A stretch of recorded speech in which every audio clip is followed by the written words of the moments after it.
আসসালামু আলাইকুম দর্শক, আপনাকে স্বাগত জানাচ্ছি বংশী নিউজ টিভিতে। শুরুতে থাকছে সংবাদ শিরোনাম।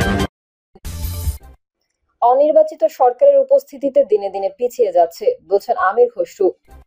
হাসিনা মাকসুদ কামালের ফোনালাপ, রাজাকার সবগুলোকে ফাঁসি দিচ্ছে, এবার তোদেরও ছাড়বো না। এবং সর্বশেষ জানাবো, রাজনৈতিক মতাদর্শের ঊর্ধ্বে থেকে জাতীয় নির্বাচনের প্রস্তুতি নিতে হবে। শুনছিলেন সংবাদ শিরোনাম, এবারে বিস্তারিত। অনির্বাচিত সরকারের উপস্থিতিতে দিনে দিনে পিছিয়ে যাচ্ছে বলছেন আমির খসরু।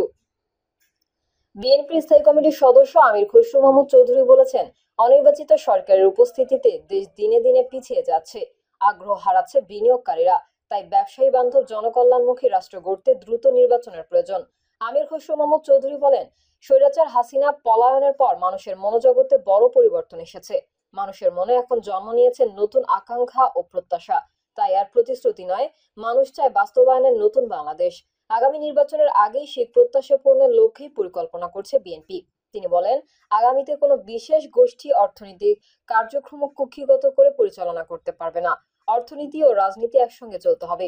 প্রতিটি নাগরিককে অর্থনীতিতে সমান অংশগ্রহণের সুযোগ দেবে বিএনপি। এ সময় তিনি উত্তরাঞ্চলে প্রযুক্তি খাত গড়ে তুলে লাখো তরুণের কর্মসংস্থানের সম্ভাবনার কথাও তুলে ধরেন। হাসিনা মাকসুদ কামালের ফোনালাপ, রাজাকার সবগুলোকে ফাঁসি দিচ্ছি, এবার তোদেরও ছাড়বো না।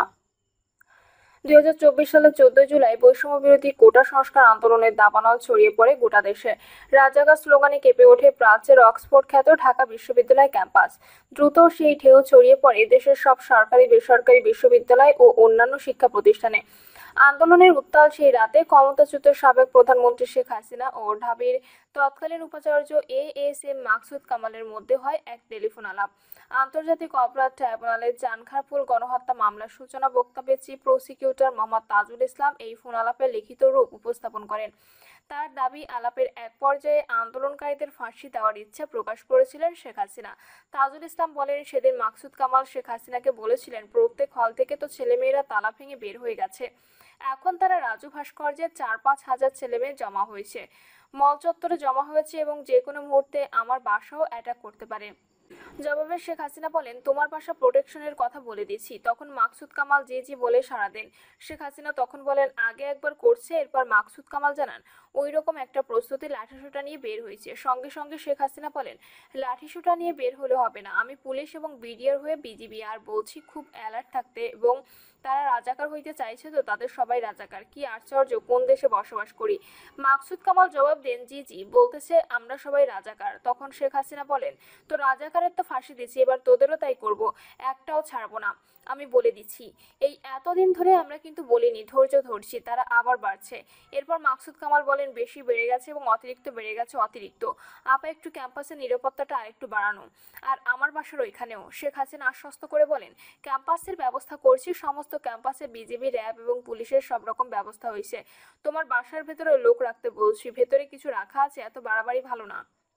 সূচনা বক্তব্যে চিফ প্রসিকিউটর পুরো ফোনালাপ পাঠ করেন। তিনি উল্লেখ করেন, ওই দিন মাকসুদ কামাল আরও বলেন, বিজয় 71 হলে ছাত্রলীগের ছেলেদেরকে মেরেছে, আরও 2-1টা হলে একই কাজ করেছে। ছাত্রলীগের ছেলেপেলে সাদ্দাম, ইনান, শয়ন, ওরা আমার বাসায় ছিল সন্ধ্যা থেকে। আমি খবর পাচ্ছিলাম, ওদেরকে আমি ডেকে নিয়ে আসছি, ওরাও আসছে। ওদের সাথে বসে ওদের হলে হলে যেন ছাত্রলীগকে সংঘবদ্ধ রাখে এবং ঢাকা উত্তর দক্ষিণকে যেন খবর দেয়। এগুলো করতে করতে হাজার হাজার ছেলে মেয়ে একত্র হয়ে গেছে। এ পর্যায়ে শেখ হাসিনা বলেন, কোন দেশে বাস করি আমরা, এদেরকে মারতে মারতে তো রাজাকারদের কি অবস্থা হয়েছে দেখিস না, এই সবগুলোকে ফাঁসি দিচ্ছি, এবার তোদেরও ছাড়বো না। তখন মাকসুদ কামাল বলেন, হ্যাঁ এবার এই ঝামেলাটা যাক, এরপরে আমিও নিজে ধরে ধরে যারা এই অস্থিরতা সৃষ্টি করছে, মেইন যারা আছে এদের বহিষ্কার করবো ইউনিভার্সিটি থেকে। শেখ হাসিনা বলেন, সব এইগুলোকে বাইর করে দিতে হবে। আমি বলে দিচ্ছি, আজকে সহ্য করার পরে অ্যারেস্ট করবে, ধরে নেবে এবং যা অ্যাকশন নেওয়ার নেবে। কারণ ইংল্যান্ডে এরকম ছাত্র রাজনীতির জন্য মাঠে নামলো, কতগুলি মেরে ফেলা দিল না। ফেব্রুয়ারিতে নির্বাচনের জন্য প্রস্তুত বাংলাদেশ, বলছেন প্রধান উপদেষ্টা। বাংলাদেশ আগামী বছরের ফেব্রুয়ারির মাঝামাঝি সময়ে জাতীয় নির্বাচন আয়োজনের জন্য প্রস্তুত রয়েছে বলে জানিয়েছেন অন্তর্বর্তী সরকারের প্রধান উপদেষ্টা professor doctor Mohammad Yunus. Doctor Yunus বলেন, 2026 সালের ফেব্রুয়ারির মাঝামাঝি সময়ে বাংলাদেশ জাতীয় নির্বাচন অনুষ্ঠিত হবে। সে অনুযায়ী প্রস্তুতি চলছে। বৈঠক শেষে যৌথ ব্রিফিংয়ে মালয়েশিয়ান ব্যবসায়ীদের উদ্দেশ্যে প্রধান উপদেষ্টা বলেন, বাংলাদেশে বিনিয়োগের বড় সুযোগ রয়েছে, এখানে সম্ভাবনা অপার। বিনিয়োগের পরিবেশ এখন অনেক স্থিতিশীল এবং ব্যবসা বান্ধব। রোহিঙ্গা সংকট নিয়েও এই ব্রিফিংয়ে কথা বলেন ডক্টর ইউনূস। তিনি বলেন, রোহিঙ্গা ইস্যুটি বাংলাদেশের জন্য একটি বড় ধরনের মানবিক ও রাজনৈতিক সংকট। এই সংকট সমাধানে আঞ্চলিক সংগঠন আসিয়ানের সহায়তা প্রয়োজন। তিনি আশা প্রকাশ করেন, আসিয়ান ভূমিকা রাখবে এই সমস্যার টেকসই সমাধানে। বিএনপিকে নিয়ে পরিকল্পিত মিথ্যাচার হচ্ছে, বলছেন মির্জা ফখরুল। বিএনপির মহাসচিব মির্জা ফখরুল ইসলাম আলমগীর বলছেন, যেহেতু বিএনপি আগামী দিনের সরকার গঠন করবে, তাই আমাদের বিরুদ্ধে পরিকল্পিত মিথ্যাচার করছে। এই বিষয়ে নেতাকর্মীদের সতর্ক থাকতে হবে। মির্জা ফখরুল বলেন, আমাদের নেতা তার নিজস্ব সংগ্রাম দিয়ে নির্বাচনকে 2026 সালের ফেব্রুয়ারিতে নিয়ে এসেছেন। আমাদের দায়িত্ব একটি সুষ্ঠু, নিরপেক্ষ, অবাধ নির্বাচন আয়োজনে সকল সহযোগী সংগঠনকে এ বিষয়ে কাজ করার আহ্বান জানান তিনি। জয় বাংলা স্লোগানে শিবচরে বিএনপির ওপর হামলা, আহত 20। মাদারীপুরের শিবচরে বিএনপির 31 দফা কর্মসূচির লিফলেট বিতরণের সময় জয় বাংলা স্লোগানে হামলার অভিযোগ উঠেছে। এতে অন্তত 20 জন আহত হওয়ার খবর পাওয়া গেছে। স্থানীয়রা জানান, সোমবার সন্ধ্যার দিকে মাদারীপুর 1 আসনে বিএনপির মনোনয়ন প্রত্যাশী সাজ্জাদ হোসেন লাবলু সিদ্দিকীর সমর্থিত নেতাকর্মীরা তারেক রহমানের 31 দফা কর্মসূচির লিফলেট বিতরণ করছিলেন। এ সময় কাজের দোকান এলাকায় শিবচর ইউনিয়ন পরিষদের চেয়ারম্যান বাবুল ফকিরের ছেলে সুমন ফকিরের সঙ্গে তাদের কথা কাটাকাটি হয়। এক পর্যায়ে বিএনপি নেতাকর্মীদের ওপর হামলা চালানো হয়। এ সময় অন্তত 5টি মোটরসাইকেল ভাঙচুর করা হয়েছে বলে অভিযোগ করেন বিএনপি নেতাকর্মীরা। তাদের দাবি, হামলার সময় জয় বাংলা স্লোগান দেওয়া হয়েছিল। খবর পেয়ে পুলিশ ঘটনাস্থলে গিয়ে পরিস্থিতি নিয়ন্ত্রণে আনে। উপজেলা স্বাস্থ্য কমপ্লেক্সে ভর্তি আহত একাধিক ব্যক্তির দাবি, ইউনিয়ন পরিষদের চেয়ারম্যান বাবুল ফকিরের ছেলের নেতৃত্বে শতাধিক মানুষ দেশীয় অস্ত্রসহ নিয়ে জয় বাংলা স্লোগান দিয়ে তাদের উপর হামলা চালায়। জাতীয়তাবাদী শক্তিকে টার্গেট করেছে গণতন্ত্র বিরোধী শক্তি, বলছেন রিজভী। ফ্যাসিস্ট সরকারের পতনের পর জাতীয়তাবাদী শক্তিকে টার্গেট করেছে আরেকটা গণতন্ত্র বিরোধী শক্তি, এমন মন্তব্য করেছেন বিএনপি সিনিয়র যুগ্ম মহাসচিব অ্যাডভোকেট রুহুল কবির রিজভী। তিনি বলেন, আমরা যাদেরকে বারবার দেখেছি এই আওয়ামী ফ্যাসিবাদকে নানা কারণে নানা অজুহাত সৃষ্টি করে তাদের হাতকে শক্তিশালী করছে।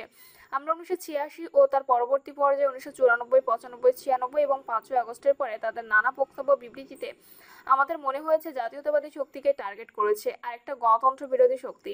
তারা কোনোভাবে বিভিন্ন কৌশল অবলম্বন করে ধর্মের নামে এই সমস্ত কাজগুলো করছে। সামনের যে নির্বাচন, সেই নির্বাচনকে বিতর্কিত করার জন্য ষড়যন্ত্রের মধ্যে লিপ্ত আছে। রিজভী বলেন, পরাজিত ফ্যাসিবাদের দোসররা দেশে নেই, তারা পার্শ্ববর্তী দেশ থেকে তাদের কালো টাকা এবং অবৈধ অস্ত্রের জোরে নানাভাবে কাজ করছে।